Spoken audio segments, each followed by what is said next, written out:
La historia de la India está llena de relatos increíbles de civilizaciones prósperas, religiones y culturas que se remontan a la era paleolítica.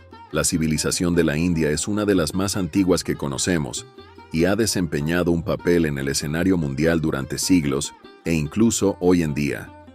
Es imposible capturar verdaderamente toda la historia de la India en un solo vídeo. Aún así, sigue siendo un tema digno de profundizar en, dado que evidencias como pinturas rupestres y herramientas de piedra han revelado que los primeros signos de actividad humana en la India se remontan a algún momento entre 400.000 y 200.000 a.C.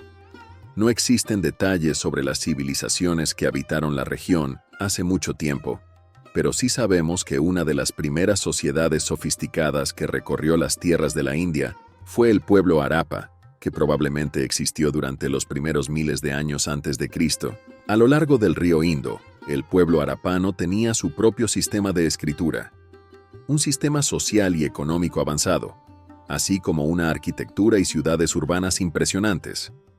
Aunque desconocemos por qué esta civilización colapsó alrededor del año 1500 a.C., algunos atribuyen su desaparición a inundaciones comunes y otros desastres naturales en la región, o posiblemente a invasores de Asia Occidental y Central.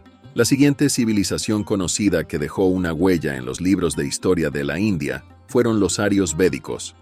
Estas personas fueron inicialmente inmigrantes que hablaban una forma temprana de sánscrito y estaban decididos a mantenerse fieles a su propia identidad tribal. El nombre del pueblo védico proviene de 4 textos sagrados o Vedas, que han proporcionado a los investigadores una visión de la vida y las creencias de la civilización. Estos Vedas se consideran a menudo las escrituras hindúes más antiguas, y se cree que la civilización védica extendió su cultura a través de gran parte de la India. Aproximadamente en el año 1000 a.C., con los arios védicos, llegaron sus creencias filosóficas. Estas ideas representan una teoría de que la felicidad y la salvación provienen de la moral y la ética de una persona, y que el camino de uno debe basarse en su lugar en la vida, pero siempre debe ser recto y bueno. Los arios védicos también compartieron su sistema social a medida que extendieron su alcance. Este sistema estaba compuesto originalmente por 3 castas: brahmans o sacerdotes, kshatriyas o guerreros, y vaishyas o plebeyos. Los arios continuaron extendiendo sus asentamientos tribales por toda la India a lo largo de los siglos siguientes. La civilización creció y floreció tanto en la cultura como en el comercio. Una serie de 16 asentamientos o estados individuales se extendieron por todo el norte de la India, incluidos los Gandhara, Kusala, Kuru y los Magadha. Este último floreció particularmente bajo el gobierno de Chandragupta Maurya durante el siglo IV a.C., cuando comenzó a expandirse y su líder aumentó su propia autoridad y trabajó para formar el Imperio Maurya, que se cree que fue la primera potencia imperial india. El Imperio Maurya estableció su capital en Pataliputra, cerca de la actual Patna, y construyó templos extraordinarios, bibliotecas, palacios e incluso una universidad. El éxito fue impresionante y mantuvo un notable sistema gubernamental y un ejército fuerte. En la época del tercer emperador, el nieto de Chandragupta, se adoptó una postura de no violencia después de una sangrienta lucha contra el reino de Kalinga debido a las nuevas creencias budistas del emperador Siddhartha Gautama. El Buda había nacido en el año 560 a.C.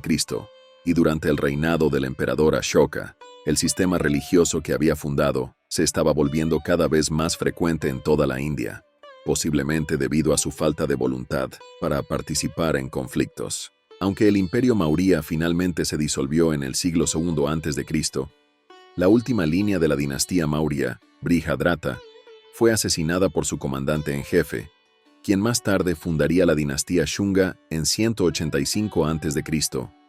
A pesar de los rumores sobre el agresivo Mitradeva, el asesino de Brihadrata, persiguiendo a los budistas, parecía que el budismo no enfrentó ningún declive al mismo tiempo que su ascenso al poder. Durante el reinado de Pushyamitra, su reino mantuvo la autoridad sobre una serie de provincias mientras se mantenía firme frente a otras potencias que intentaban expandir su territorio hacia el suyo.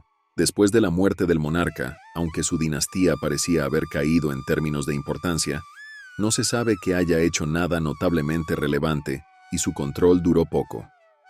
Una variedad de asentamientos y potencias invasoras controlaban la India en ese momento.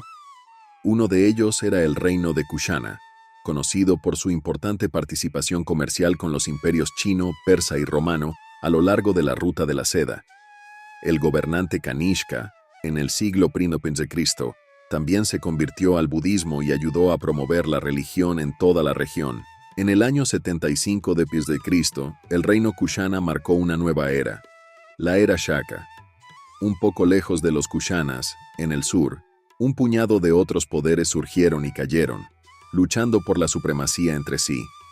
Los reinos de Satavahana, Chera, Chola y Panja fueron algunas de las principales autoridades en el sur durante este tiempo.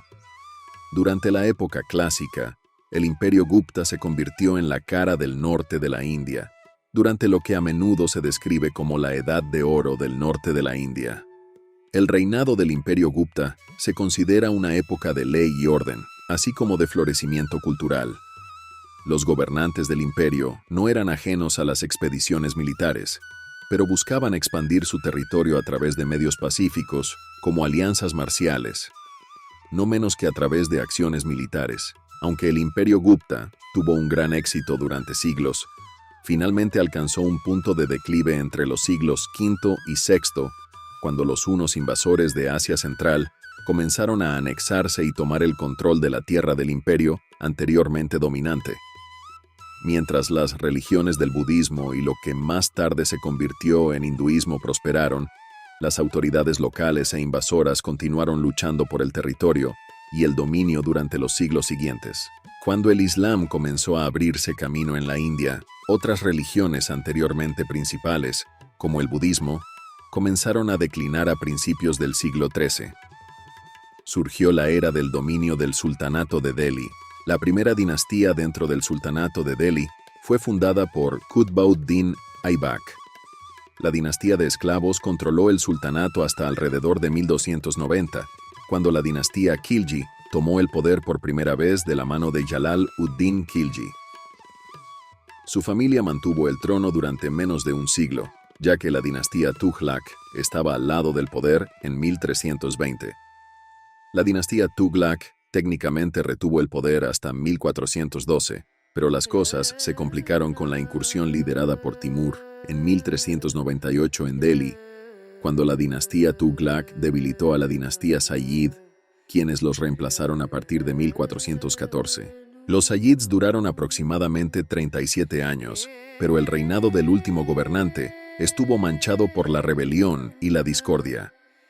Cuando la dinastía cayó en desgracia, otra autoridad dinástica tomó el trono abierto, esta vez siendo la dinastía Lodi. La nueva dinastía duró hasta la muerte del entonces gobernante actual, Ibrahim Khan Lodi, quien fue asesinado en batalla en Panipat por el ejército de Kabul, liderado por el líder Babur en 1526. La muerte de Ibrahim provocó el fin definitivo del sultanato de Delhi en su conjunto. Ahora libre de competencia de la dinastía Lodi, la junta estableció la dinastía Mogol, que terminaría convirtiéndose en una de las más grandes de la historia. El poder imperial mongol turco original gobernó una gran mayoría de la India durante más de 2 siglos y provocó un crecimiento cultural y logros arquitectónicos significativos, incluido el gran Taj Mahal. A pesar de su inmenso éxito, el imperio mogol comenzó su declive a principios del siglo XVIII, cuando una revuelta tras otra comenzó a sacudir los cimientos del poder generalizado, junto con las amenazas de los marathas y los británicos. La Compañía Británica de las Indias Orientales ya había estado en la región durante algún tiempo, pero la situación con los británicos comenzó a intensificarse no mucho después de la caída de los mogoles en 1857. La India mostró un control cada vez mayor por parte de la Compañía de las Indias Orientales, y los lugareños no aceptaban nada de eso. Lo que comenzó como una simple revuelta de soldados indios por méritos rápidamente explotó en una rebelión generalizada y se convirtió en conocido como el Motín Indio de 1857. Esta rebelión más tarde se llamaría la Primera Guerra de Independencia de la India. Y aunque los británicos pudieron sofocar la revuelta después de unos meses, inevitablemente tuvo impactos duraderos. En respuesta al motín, el 1 de noviembre de 1858, la reina Victoria de Gran Bretaña declaró que la India sería gobernada en nombre de la corona británica a partir de ese momento. Los lugareños mantuvieron su desaprobación y enojo por la supremacía británica sobre su tierra, y los sentimientos y movimientos nacionalistas estaban lejos de extinguirse. El siguiente gran paso hacia la independencia llegó cuando Mahatma Gandhi y el Congreso Nacional Indio decidieron retirar toda cooperación con el gobierno británico, iniciando el movimiento de no cooperación. Tras el final de la Primera Guerra Mundial, cuando esta estrategia no produjo los resultados deseados, Gandhi adoptó una nueva técnica en forma de movimiento de desobediencia civil en diciembre de 1929. Esencialmente, el movimiento se compuso de la declaración de un día de independencia de la India, que se celebraría el 16 de enero, y la desobediencia total a cualquier orden del gobierno británico.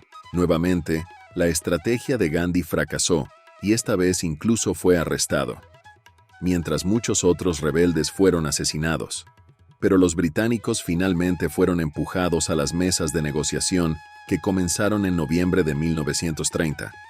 La segunda vez que Gandhi asistió a las conferencias marcó otro fracaso, y la desobediencia civil reavivó el siguiente intento de Gandhi para abandonar la India. Nuevamente, no logró ningún progreso drástico. La Segunda Guerra Mundial trajo nuevos problemas cuando los británicos forzaron a la India a entrar en guerra. Pero al concluir el conflicto, un nuevo partido laborista llegó al poder en la India y mostró simpatía hacia la lucha por la independencia. Finalmente, cuando el 14 de agosto se convirtió en el 15 de 1947, la India se convirtió en una nación independiente.